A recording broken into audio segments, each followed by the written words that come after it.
ગત 1 એપ્રિલથી Kutch branch Narmada canal repairing માટે બંધ કરવામાં આવી છે। ત્યારે 4 દિવસ અગાઉ મામલતદાર રાપર, નગરપાલિકા, પોલીસ, પીજીવીસીએલ, નર્મદા યોજનાના અધિકારીઓ, સરદાર સરોવર યોજનાની ટીમ નર્મદા કેનાલ પર ફતેહગઢથી નંદાસર સુધીની કેનાલ પર બક નળીઓ અને એન્જિનો તથા ઇલેક્ટ્રિક મોટરો દૂર કરવા માટે ગયા હતા। ત્યારે 2-4 જગ્યાએ બક નળીઓ અને એન્જિન દૂર કરી ફોટા અને વિડીયો બનાવી સમાચાર પ્રસિદ્ધ કરવામાં આવ્યા હતા।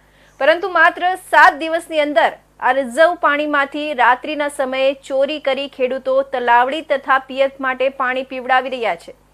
ત્યારે મળતી વિગતો પ્રમાણે તારીખ 3 એપ્રિલના રોજ રાત્રે સવારે સતત પાણી ખેંચવામાં આવી રહ્યા છે। તાત્કાલિક 4 એસઆરપી 2 રાત અને 2 દિવસ માટે રાખવા તંત્ર દ્વારા પોલીસની મદદ લઈને સિંચાઈ માટે પાણી ઉલેચવાનું બંધ કરાવો, નહીં તો 15 દિવસમાં કેનાલ ખાલી થઈ જશે। સંબંધિત તંત્ર મારફતે જે કાર્યવાહી કરવાની જરૂર હતી તે થઈ નહીં અને ફક્ત કાગળના સબ સલામત બતાવી રહ્યા છે।